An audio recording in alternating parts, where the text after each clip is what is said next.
पाया कि बहुअंकी संख्याओं की गुणा की एक ही कलन विधि अधिकतर इस्तेमाल की जाती है, लेकिन इसके अलावा और दो तरीके अलग अलग सभ्यताओं में पाए गए हैं। पहला तरीका है कॉलम विधि। इसे हम बॉक्स विधि भी कहते हैं। यह स्थानीय मान की समझ पर आधारित होती है और अधिकतर यही इस्तेमाल की जाती है। दूसरा तरीका है चौखाने की विधि। इसे हम अंग्रेजी में लेटिस मेथड या नापियर बोन्स पद्धति भी कहते हैं। तीसरा तरीका है इजिप्शियन पद्धति।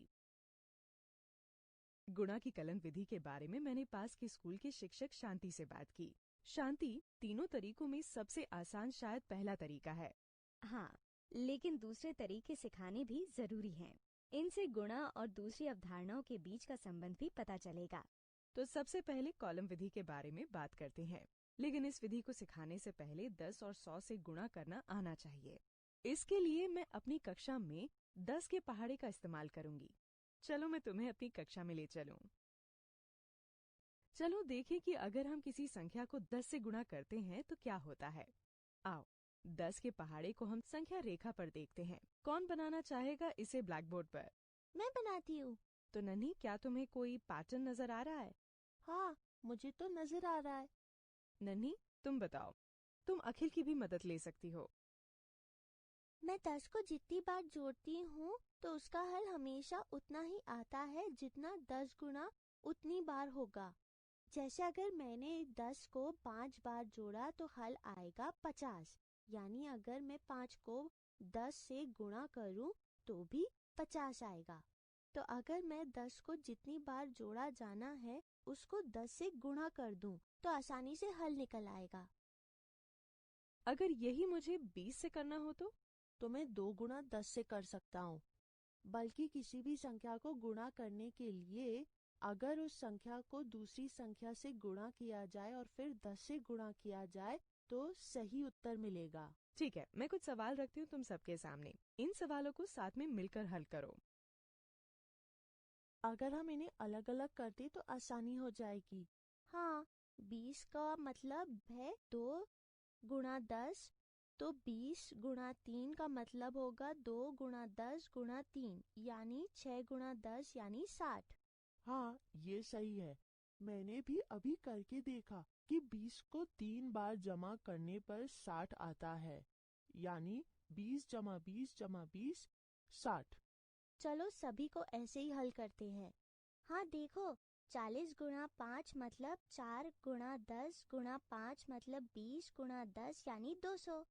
हाँ, और देखो ना, 60 गुणा 9 मतलब 6 गुणा 10 गुणा 9 मतलब 54 गुणा 10 यानी 540।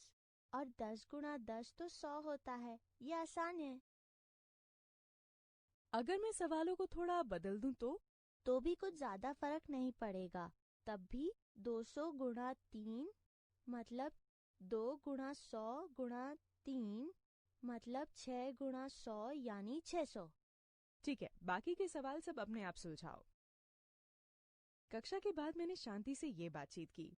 कावेरी, तुमने बड़ी आसानी से 10 और 100 का गुणा सिखा दिया। शांति, दरअसल बच्चे पहले से ही 10 के पहाड़े को संख्या रेखा पर कर चुके हैं और इसीलिए उनके लिए ये करना आसान था। साथ ही संख्या रेखा पर उन्होंने इतनी बार पहाड़ों के पैटर्न को देखा है कि उनके लिए 10 और 100 के साथ गुणा करने के नियम को निकाल पाना आसान था। इसके बाद मेरे लिए उन्हें कॉलम विधि सिखाना बड़ा आसान हो गया है। कॉलम विधि में क्या करना होता है? कॉलम विधि में संख्याओं को विस्तृत रूप से खोलकर लिखा जाता है और फिर संख्याओं को इनसे गुणा किया जाता है। जैसे कि अगर मुझे 147 को 23 से गुणा करना है तो मैं पहले 147 को खोलकर हर एक संख्या को उसके स्थानीय मान के अनुसार विस्तार से लिखूंगी। यानी 147 को 100 जमा 40 जमा 7 की तरह लिखूंगी और 23 को 20 जमा 3 की तरह। गुणा करने के लिए मैं अब 100 जमा 40 जमा 7 को 20 जमा 3 से गुणा करूंगी। ऐसा करने के लिए मैं इन संख्याओं को एक सारणी में भी लिख सकती हूँ। ऐसे लिखने के बाद मैं दाईं तरफ लिखी संख्याओं में से हर संख्या को ऊपर लिखी गई संख्या से गुणा करूंगी। अब हर डिब्बे में इनका गुणनफल लिखूंगी और आखिर में संख्याओं को उनके स्थानीय मान के अनुसार जोड़ दूंगी। यह तरीका गुणा के बंटन गुण को भी दिखाता है। गुणा का बंटन गुण क्या है? बंटन गुण का मतलब है कि दो संख्याओं का गुणनफल किसी भी एक संख्या के दो या अधिक संख्याओं में टूटने पर भी बदलेगा नहीं। जैसे मान लो अगर हमें 8 को 5 से गुणा करना है तो 8 को हम 6 और 2 के जोड़ की तरह भी लिख सकते हैं। ऐसा करने पर 5 के साथ जो 6 और 2 का गुणनफल होगा उसे हम जोड़ेंगे और हमें वही गुणनफल मिलेगा जो हमें 5 को 8 से गुणा करने पर मिला था। यानी अगर एक संख्या को विस्तारित रूप से या अलग अलग संख्याओं में वितरण करके लिखा जाए तो गुणनफल वही आएगा। हाँ, ये तो बिल्कुल सही है। तो क्या तुम्हें लगता है कि हमें इस तरह से संक्रियाओं के गुण के बारे में बच्चों से बात करनी चाहिए? ऐसा करने से क्या होगा? हाँ, मुझे लगता है कि हमें संक्रियाओं के गुणों के बारे में बात करनी चाहिए। जरा इन विकल्पों में से चुनो कि अगर हम बच्चों को संक्रियाओं के विभिन्न स्वभावों के बारे में बताएंगे तो क्या होगा। शांति की मदद करने के लिए इन विकल्पों में से एक विकल्प चुनें। संक्रियाओं की समझ बनाने में मदद मिलेगी। संक्रियाओं को ठीक से कॉपी पर लिखने में मदद मिलेगी। संक्रियाओं की कलन विधि में गलतियां सुधारने में मदद मिलेगी। संख्याओं की समझ बनेगी।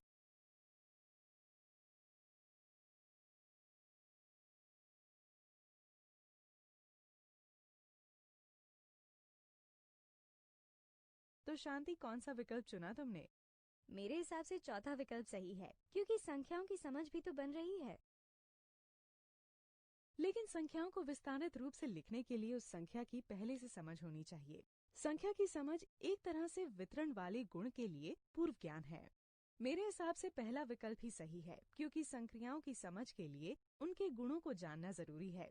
जानती हो शांति, पहले मुझे लगता था कि बच्चों को ऐसी संक्रिया के गुणों की बात समझ में नहीं आएगी, लेकिन जब मैंने उनसे इस बारे में बात की और कुछ गतिविधियां करवाईं, तो वे बड़ी आसानी से गुण भी समझ पाए। लेकिन क्या ये हमें पढ़ाना चाहिए? क्या ये हमारे सिलेबस में है? हाँ, देखो, NCERT कक्षा 3 की किताब का ही एक उदाहरण लेते हैं। सवाल है 42 को जब 23 से गुणा किया जाए तो कॉलम विधि के अनुसार सबसे पहले हमें 42 और 23 को स्थानीय मान के अनुसार खोल के लिखना होगा। यानी 42 बनेगा 40 जमा 2 और 23 होगा 20 जमा 3। अब हम इन्हें इन कॉलम्स में लिखेंगे। ऐसा करने के लिए पहले खाने में हमेशा सबसे ज्यादा स्थानीय मान वाली संख्या लिखी जाएगी, दूसरे खाने में कम स्थानीय मान वाली संख्या लिखी जाएगी। इसके बाद इन संख्याओं के गुणा के गुणनफल लिखे जाएंगे। 40 को 20 से गुणा करने से 800 मिलेंगे। 2 को 20 से गुणा करेंगे तो आएंगे 40। उसी तरह 3 को 40 से गुणा करने से 120 मिलेंगे और 3 को 2 से गुणा करने से 6 मिलेंगे। इस प्रक्रिया की आखिरी चरण में हम सभी गुणनफल को जोड़ेंगे, इसलिए 42 गुणा 23 बराबर 966। क्या ये विधि हमारी किताबों में भी दी गई है?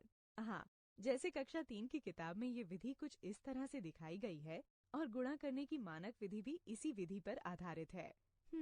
मुझे लग ही रहा था कि ये विधि और मानक विधि एक समान है। जैसे कक्षा 5 की किताब में इसे कुछ इस तरह दिखाया गया है। इस सवाल को अगर हम ध्यान से देखें तो स्थानीय मान के अनुसार ही इन सवालों को हल किया जा रहा है। तो क्या हम मान लें कि अगर कक्षा 3 में बंटन गुण और स्थानीय मान की मदद से अगर ये विधि कराई जाए तो कक्षा 5 में बच्चों को मानक विधि समझने में आसानी होगी? हाँ बिल्कुल। और तुम जानती हो शांति, कई शोध भी बताते हैं कि गुणा की कलन विधि स्थानीय मान पर आधारित है। चलो एक शोध के बारे में जानें। लिपिंग मा एक शिक्षाविद है जिन्होंने गणित की संक्रियाओं पर शोध किया है। अंतर्राष्ट्रीय स्तर पर होने वाली कई परीक्षाओं में पाया जाता था कि अमेरिका के बच्चे चीन के बच्चों से ज्यादा गलतियां करते थे। ये गलतियां अवधारणाओं की समझ की कमी से होती थीं। लेकिन चीनी शिक्षक अमेरिकन शिक्षकों की तुलना में कम उच्चतर डिग्रियां रखते थे और उन्हें कम ट्रेनिंग मिलती थी।